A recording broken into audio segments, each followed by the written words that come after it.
Hello, it's Lord Slar here, coming back at you with a Season 2 review. Just thought I'd do that. So Season 2 is the second season of Doctor Who, obviously, and is one of its peaks of popularity. It was constantly being watched by over 10 million people. Dalek Mania was in full force after the Daleks invasion of Earth broadcast to so much success, and you were getting higher budgets and all sorts of guest star actors. For example, you had Julian Glover and Michael Gough. I mean, Michael Gough was in Toymaker, but you know what I mean. In this era, you were getting a lot of people wanting to be in Doctor Who. You were getting Doctor Who being a big name. After this, it did wane quite a bit for quite an extended period of time, really only until the Tom Baker era did it manage to reach these kind of figures again. But it did really well as the point. But how are the stories in it? How do they stand up today? Are they good? Are they bad? Are they somewhere in the middle? Let's see. Planet of the Giants is first up, and this was a very strange season opener for the second season of Doctor Who to have, especially as Season 1 was very successful due to its sense of adventure and brand new things, whereas this was very much grounded in what you could see in real life, but with the very cliched sci-fi idea of the cast being miniaturized to a very small size. However, despite this, it actually works pretty well.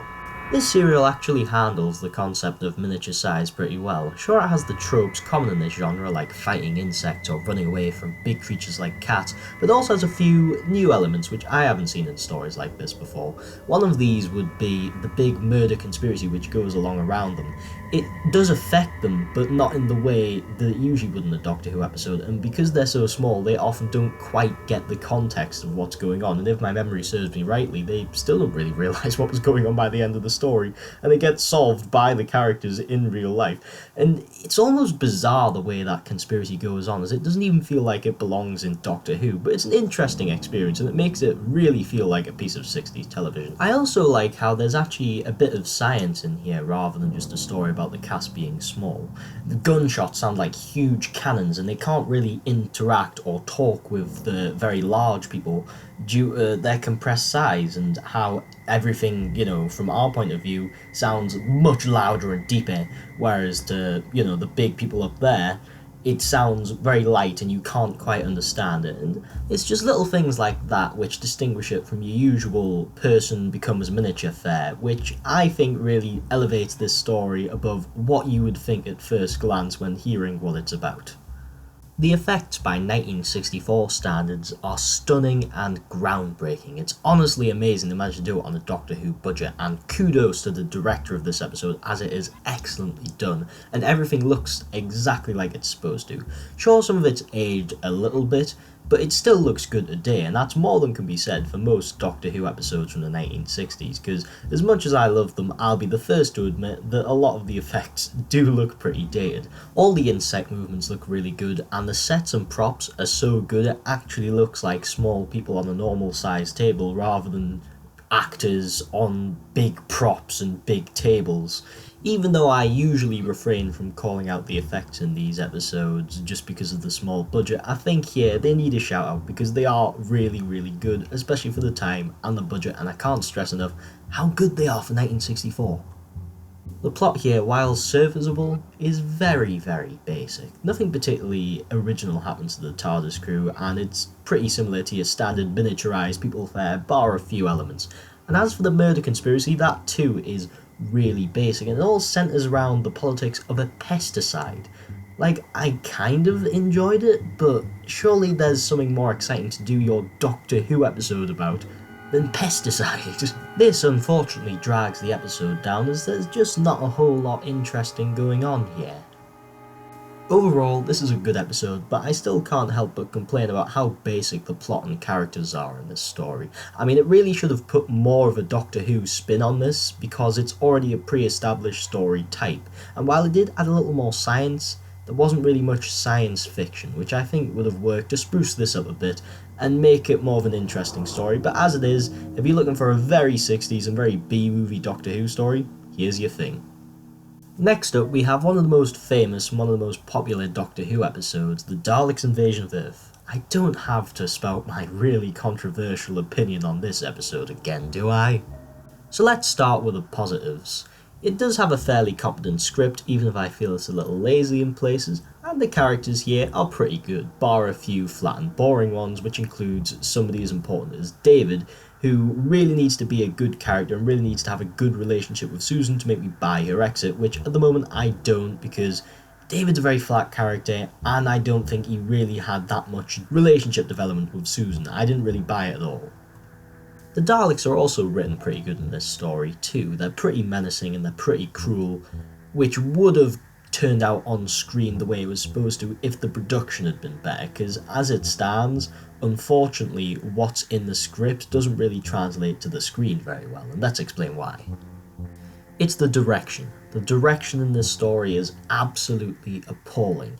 You don't get much of a sense of where things are in relation to other things, and also it's just shot in a weird way which kills the tension of any scene and just makes the atmosphere collapse under the weight of this crap directing and also a terrible score, which just ruins a story for me. If a Doctor Who story doesn't have an atmosphere, it's really going to struggle, and in this case, it very much does. I'm going to give this an average, teetering on bad. I can't really find it in myself to give this a bad rating because it's only a few things that are wrong. However, these few things that are out of place completely make the story collapse in front of my eyes in some respects. However, it does have a decent script, it does have decent characters, and objectively it's not really that bad. However, unfortunately, just because of the awful direction, that I can't get into it whenever I watch it, and that's why I have to give it a very low average. Now onto The Rescue, which is a perfect example of how you can turn filler into some wonderful character-driven storytelling, which introduces the new companion really well, and obviously at the time was required as this was the first companion introduction. The regulars perform and are portrayed at their best in this season so far in this story. Planet of the Giants and the Daleks Invasion of Earth were a bit lacking in that respect. However, here there's some very good character-based storytelling, with them coming to terms with Susan not being there just for a few very subtle moments. You've also got Vicky, who's introduced in this episode, who's much better than Susan. She's not just a screamer and a whiner, she's a really nice character who's a bit fragile at times and just really wants company, as she's had a lot of shit happen to her and she's an orphan, so naturally she's going to crave that kind of stuff, and she's always best in Whittaker's scripts since he created her, and this is no different. While not a whole lot actually goes on in this story, it's just such a well-built world, I can't help but love every second of it. It's got a great atmosphere and the sets look really good, especially considering the kind of budget they would have been on for a bit of filler like this, and the direction, naturally, is top-notch. The Tristram Carey score, which was originally used back in the Daleks, is used very well here, and despite, not being made for this episode, it actually fits in really well.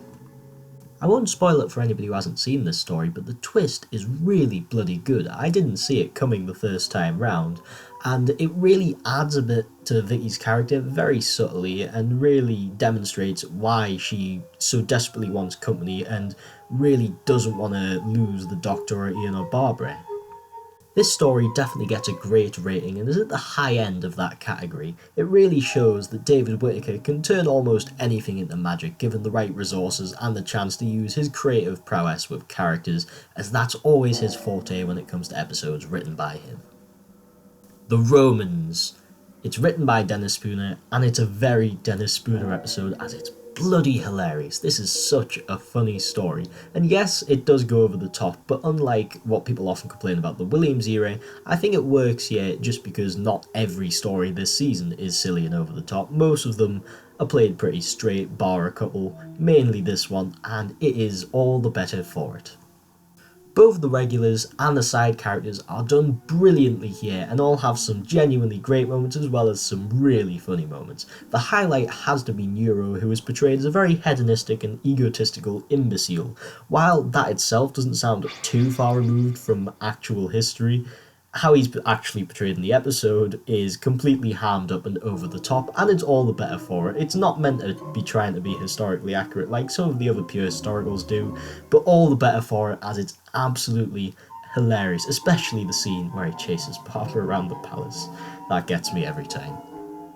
Despite its comic exterior, there's quite a lot of really dark scenes in this episode which are exposing the very bad side of Roman culture, which I think works really well to not only have a really funny episode, but an episode that makes you feel like you're in Rome despite that some parts of it are pretty hammed up.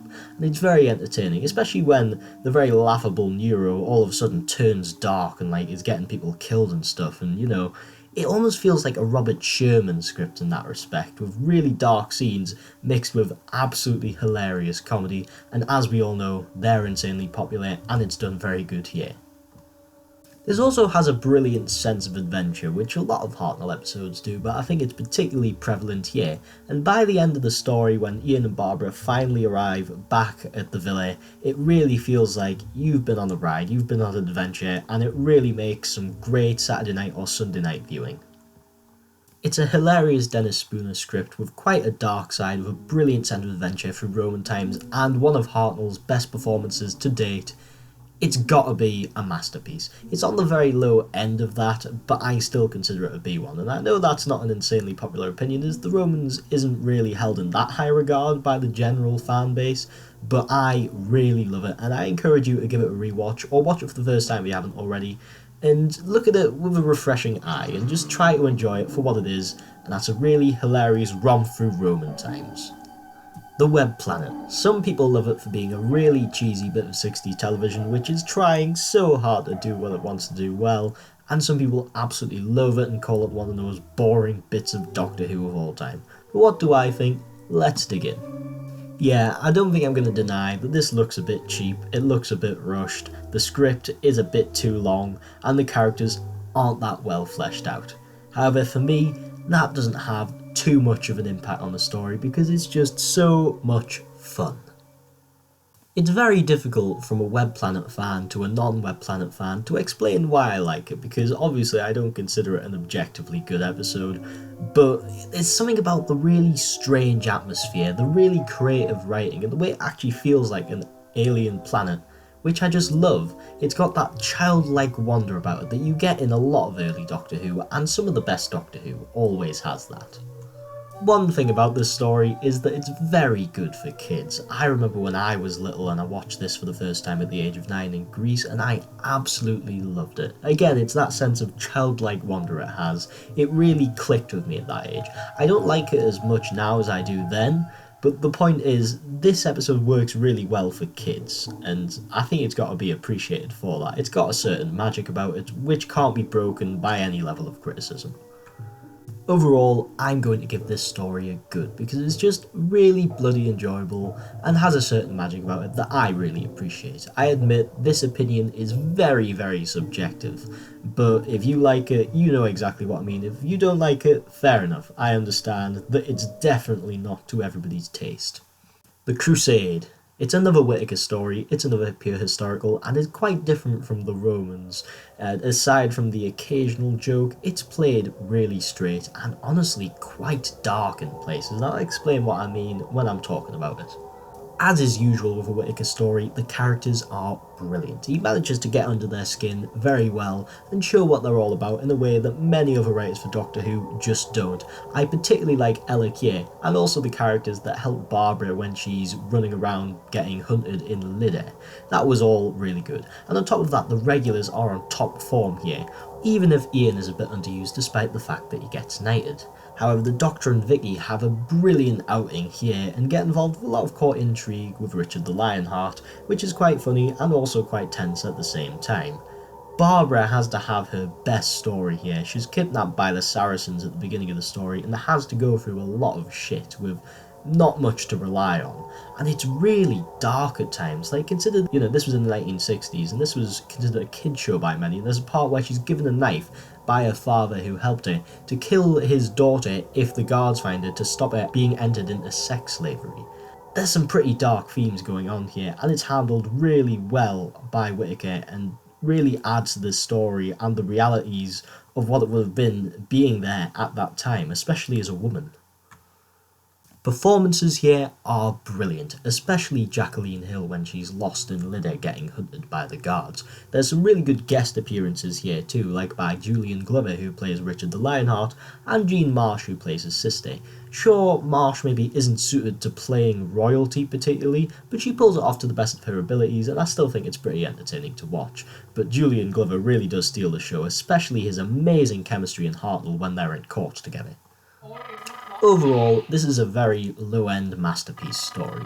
I was thinking about giving it a great, but I just couldn't really see that much I didn't like about the story. It's a very enjoyable experience from start to finish. There was no point where I was bored. It's got some great characters, some great lines, and it's all done really well and pretty dark for the 1960s. A very Whittaker script and really bloody good.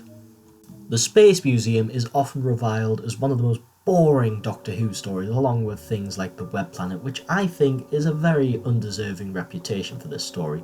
It is very flawed, but I personally think it's quite enjoyable. Most people don't disagree that episode 1 of the Space Museum is very bloody good. It's got some brilliant sci-fi concepts in about jumping a time track and not being able to interact with your environment, and that is really, really enjoyable and really clever. And by the end of episode 1, you're really excited for what the rest of the story has to offer. However, I'm not going to deny that after that it unfortunately goes quite a bit downhill. I think episode 2 is pretty funny and really enjoyable, but nonetheless, it's a departure from the first episode, which had some really strange and inventive sci-fi concepts. I think almost the rest of the story is meant to be a bit of a parody of Doctor Who, but it's not very clear, to be perfectly honest, but it's still fairly enjoyable. I don't think it's great by any stretch of the imagination. I just don't find it that boring. I find the characters good enough, especially the regulars, to hold it over. I'm not going to deny that the pacing really does get a bit messed up after episode 1, and I can see why people might find this boring, especially as the characters, while I personally find them enjoyable, aren't that great and aren't that interesting.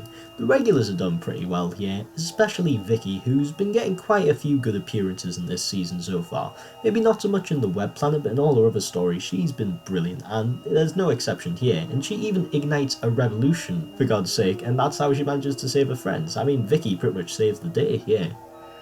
Again, this is a story that I would class as good, even though objectively it isn't that great. I do think it's a lot better than the Web Planet objectively, just because episode 1 has quite a lot of interesting ideas. However, I understand that for a lot of people that's not enough to make them enjoy the story, and it's fair enough. Again, like the Web Planet, I understand why people really don't like this one, but I personally think it's got a bit of an undeserved reputation for being boring, and I really enjoy it personally. The Chase is pretty much a Dalek comedy meets the Keys of Marinus. It's a very odd story which sticks out among the very dark and serious 60s Dalek stories that surround it, but it's an interesting bit of Doctor Who nonetheless. I don't think there's any way of getting around how silly this episode is. I mean, the Daleks do all sorts of plainly ridiculous things. You've got literal Frankenstein and Dracula in a haunted house at parts in this story. It's just so much fun. I know it's silly, and I know not everybody likes the Daleks being portrayed this way, but you're not meant to take it seriously. The Chase makes it very clear that you're not meant to take this seriously in any way, so I think it works here where it doesn't work in something like Destiny of the Daleks. The sheer way this story keeps on throwing fun and inventive and imaginative ideas at the screen is just magical. It's hard not to love every minute of it. And aside from the silliness, it's also got some genuinely great scenes, the standout being Ian and Barbara leaving the TARDIS, which is absolutely heart-wrenching and brilliantly written, and the Doctor reacts in a way that you may not expect, but is definitely in line with Hartnell's character, and the writer, because I'm not sure if it was Terry Nation or Dennis Spooner who put this in the script, clearly knows the character of Hartnell, and it really works to serve as an effective exit which shows the Doctor really is affected by Ian and Barbara leaving, and has to be one of the best exits for companions so far, in Doctor Who in general. Overall, subjectively, this is just a good episode because it isn't particularly well written and has a lot of flaws. However, subjectively, in my opinion, it's a great because it's so much fun and it's almost a magical experience to watch. The Time Medley is another hilarious Spooner script that I absolutely love to death. The standout thing about this story has to be the incredibly witty dialogue by Dennis Spooner between the regulars and also the villain, which is the monk. It couldn't have been a better story to introduce Stephen in, since the dialogue is just that good. It makes everybody really likeable and really enjoyable to watch. The monk, as played by Peter Butterworth, is absolutely brilliant. Not only is he downright hilarious, he also has much more fun intentions than your usual Doctor Who villain. On top of this, he's the first taste we get of another member of the Doctor's species, which is portrayed pretty effectively, as it does give us a taste of what they're like, but still leaves most of it to our imagination, and in my opinion, Gallifrey and the Time Lords is something which should be left mostly mysterious. On top of this, it's got a brilliant setting and amazing direction from Douglas Camfield, which make this one of the most atmospheric episodes of Season 2, and it's brilliant to watch. Overall, this is one of my all-time favourite episodes of Doctor Who, so naturally it's gonna get a rating of a masterpiece. I absolutely love it to bits, it's so funny and so enjoyable, and with a great atmosphere, you can't help but love this one, and most people do. That is Season 2 reviewed.